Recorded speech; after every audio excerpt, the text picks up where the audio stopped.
Hi, this is Rev May. Welcome to my podcast. Glad to have you here today. Hope all is going well with you. If you have an opportunity, bottom right hand corner is a red button. If you hit subscribe, give me a thumbs up. It'll help me get this pushed out to other people. I have to get to a certain level, which is 1,000 subscribers, before they'll offer the video. Thank you to everyone that has subscribed. I appreciate it. Let's just get right into it. Raising children is hard. That's what we're going to talk about today. Raising children is hard, all right? My wife and I have raised 3 children, and then we have 10 grandchildren and 6 great-grandchildren, and I've helped with them. I've helped with some nieces and nephews. So anyway, I know that it's very difficult in this day and age to raise children, more than it was when I was a kid, because we didn't have access to the internet. We didn't have a telephone in our hand. And I'm not making fun of kids this day and age. Like I said, I've got 16 grandkids out there. I'm not making fun of any of them. I'm just saying that we didn't have the opportunity to get into many problems or get into areas that kids this day and age get one tap away from getting the things they shouldn't be looking at. And so we need to realize it's not easy raising our children. Proverbs 22:6 says, "Train up a child in the way he should go. When he is old, he will not depart from it." All right? The Bible says train up a child. You can't let kids raise themselves. They have to have adult supervision. They have to be checked by their parents. They have to know what's going on. All right? So therefore, you raising your children, you have a job to do. You don't just have a kid. I know a lot of people, the father has, I saw a guy on TV yesterday, he was in court. He has 13 kids by 12 different women. If he don't have problems, I don't know of anybody that does. I mean, his life is going to be messed up forever because of what he has done, all right? But raising up children, they don't raise themselves. If they do, then they have real problems later on in life as they grow up. It's your responsibility. If you're going to have a child, train up the child in the way of the Lord so he won't depart from it. Train them up the proper way. We can train our children. We can't train them all the same way. Each child has their own personality, and they have their own God-given strengths. And, when I was growing up, I was more reserved. My sister, Sandy, she was outgoing, bubbly, talked to everybody. Everybody loved her. I wasn't that way. Do we both love the Lord? Yes. Did we both go to church? Yes. Were we both Christians? Yes. But did mom and dad raise us exactly the same way? No, they had to make adjustments because I was not outgoing. I wasn't the kind of person that makes friends with everybody. My other sister, Thalma Ruth, we called her TR. She never met a stranger. She was like Sandy. She'd go in the store, she'd be in conversation with somebody at the meat counter. And then she'd get in conversation with the girl that was running the cash register when she was checking out. She talked to everybody and loved everybody. But not me. I wasn't the same. You can't treat all your children exactly the same. Some things are applicable, like we're all going to go to church on Sunday morning. We're all going to have a family meal and sit around the table right now. That's applicable. But when you deal with them one-on-one, not every child's like. Some are more reserved, some are more outgoing, some have a tendency to get into trouble all the time, the other one not so much. They're different. So you have to learn to be a good parent, and sometimes you learn as you go along, all right? You can train up your children, but you can't train them up all perfectly the same way. It won't work. We can learn a lot by talking to grandparents who have already raised their children and are dealing with grandchildren. We can talk to close family friends who have children. We can talk to cousins and family members that have children. We can get a support group of people. What do you do when you have this problem? What do you do when you have that problem?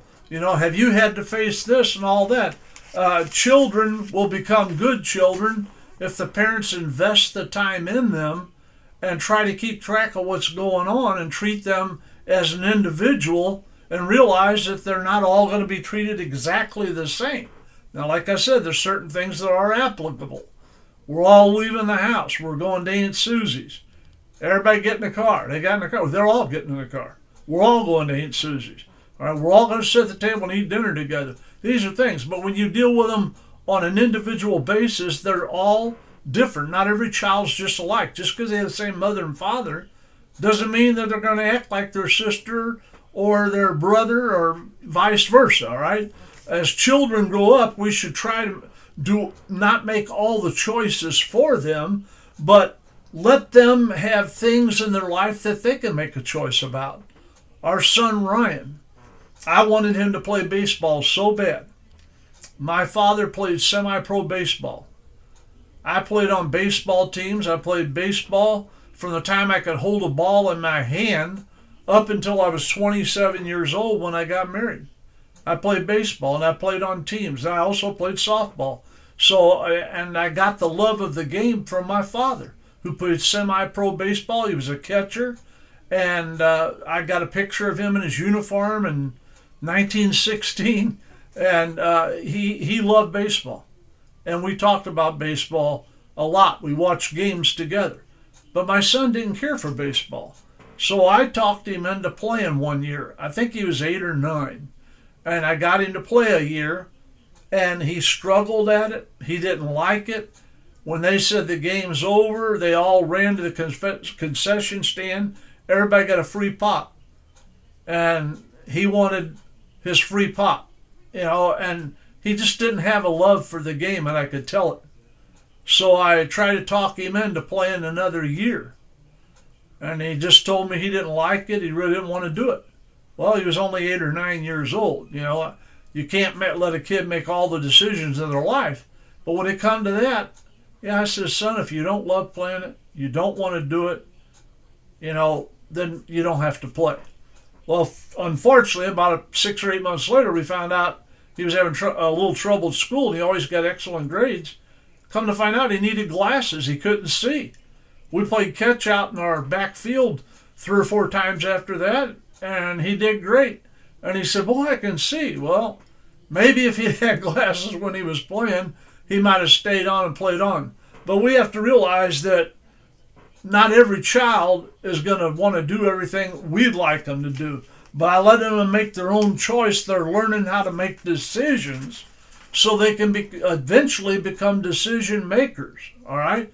They can't make a decision, I don't want to go to school no more. No, you got to go to school. But when it comes to sports, things like that, you can't push your kids into stuff. I've seen a woman I knew push both of her daughters into ballet and just took them to ballet classes all the time and had them have dance classes, had them do this, had to do that, and bought them outfits, and they took competitions, and they hated every minute of it. When they got a little old enough, they dropped out of it and quit doing it. And they're like they broke her heart. But, you can't live vicariously through your children. Just because you wanted to do ballet and you wasn't able to do it, you can't force your kids to do it. Just like me and my father loved baseball. We lived it, we breathed it, we watched, we talked about it when we wasn't watching the game. And my dad talked about when he played, what they did and all that was interesting to me. And we need to realize that I loved baseball, and so did my dad, but my son didn't. I wasn't going to force him to keep playing when he didn't like it, much less love it. He didn't even like it. And so I couldn't understand how he didn't want to follow the games with me, didn't want to watch baseball, didn't want to play. It just really kind of hurt me because our family was die-hard Cardinal fans. We bled Cardinal red. And I thought for sure that my son would play baseball and I could groom him and help him out, but he didn't want to. But he did get into band, and he wound up being in the marching band. He played the trumpet. His great-grandfather, my wife's grandpa, played in the Benny Goodman band, lead trumpet for 11 years. Everybody in her family plays the trumpet. All her siblings, all 5 of them, play the trumpet. And then my son played the trumpet, and then his son played the trumpet. One of his girls plays the trumpet. It just goes on and on. All right, I play the drums. Nobody in the family plays the drums. They all play the trumpet. But he did really good. He got into cheerleading. I said, son, you're going to be a cheerleader? His pops. Who's cheerleaders? And I said, oh.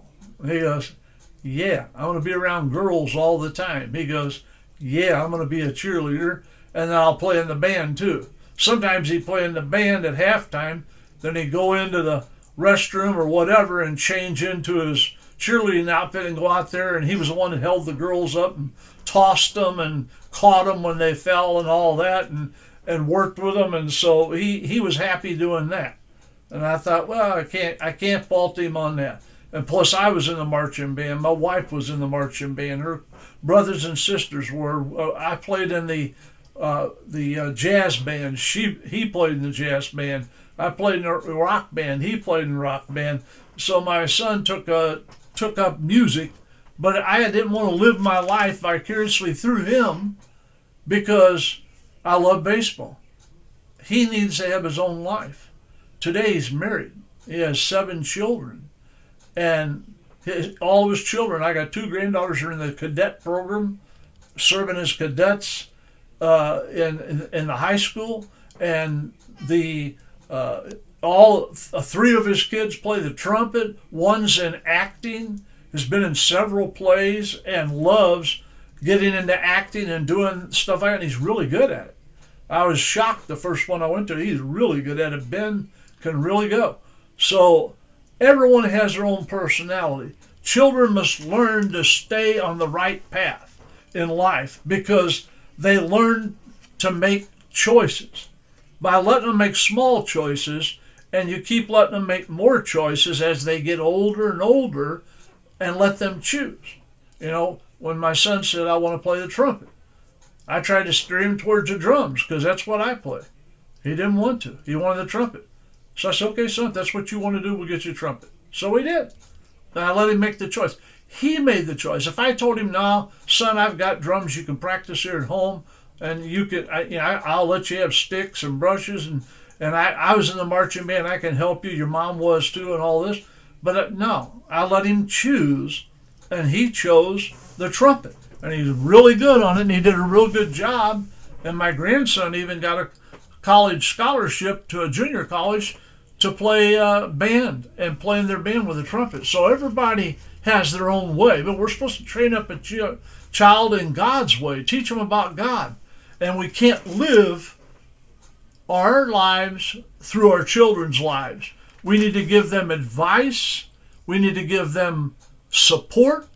But we also need to teach them to think independently and to make decisions. So as they grow older, they make a few more decisions and a few more decisions. And when they get ready to go away to college, or if they go to get a job, or they're going to trade school, whatever it may be, they're going to have an easier time making choices in life because they were allowed to make choices their entire life. Small ones, like I said, you don't want to play baseball? Fine. He said, I'd like to try soccer. I hated soccer. Still do. I see them play a game, they play the whole game 0-0 or 1-1. Nobody walks away a winner. Hate it. I know a big part of the world loves soccer. They call it football everywhere but in the United States. But football here I love, all right?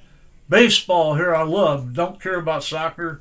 I'd rather watch the college women play softball, especially in the World Series, than to watch a soccer game. That's just me.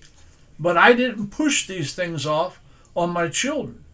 I let Randy, our oldest daughter, make a lot of choices, and when I went to get her car, I said, look, Dad's not independently wealthy, but here's the deal. You're going to drive a Mopar, all right? That decision's made for you, all right? You need to choose what kind of Mopar you want to drive, but you're driving a Mopar. I drove Mopars for over 40 years. I worked as a manager in the car business for 25 years selling Mopars. I'm a Mopar fan through and through all the way. Does GM build a good car? Yes, they do. Does Ford build good cars? Yes, they do. But I'm a Mopar man. And so her first car when she was 16 was a Dodge Magnum, all right? And then she didn't like it because it was too big. So she wanted an Omni. So I got her an Omni. And she drove it. And so we need to realize that not all of our children are the same, but they need to be trained up. The Lord said in Proverbs 22:6, train up a child in the way he should go. Even when he was old, he will not depart from it. They'll still know about God. They'll still think about God. And they'll probably wind up staying with the Lord if you teach them from a small child. We taught our children to pray over their food. We prayed for them before they went to bed at night. Why? That's what my parents did with me. I did the same with them. So what happens when they get sick? Even in their 40s and 50s. Dad, can you pray for me? I'm sick. Call me from another state. Sure, be more than happy to. Sorry to hear you're not feeling well. And I pray for them. Why? Because they believe in the power of prayer. They believe in God. Do they serve God exactly like I do? No. But they're adult individuals. I train them up. Then they become an adult. They go out on their own. They raise their own children. They have to choose what they want to do. That's up to them. But I taught them to think independently and to make choices. Their mother was great at it. She was a great mother. And she was with them more than me because of the hours I worked. And so she always trained them up the way they should be. But she allowed them, just like I do, to make certain decisions for themselves. All right? And so you have to do that. It's hard to do, boy. It's hard to cut the strings and let them go. But you got to do it once in a while in order to build their character, in order to build their faith, in order to build their decision making. They'll never learn it if you make all their decisions for them. God loves you. I love you. If you have a chance, please, at the end of this, there'll be another video. If you like to watch it, that's wonderful. It'll be a round picture of me. If you would subscribe, give me a thumbs up, help me get this pushed out to other people. I'd really appreciate it. I want to thank you for your time. This time till next time, old Rev May signing off. You have a wonderful day, and God loves you, and so do I.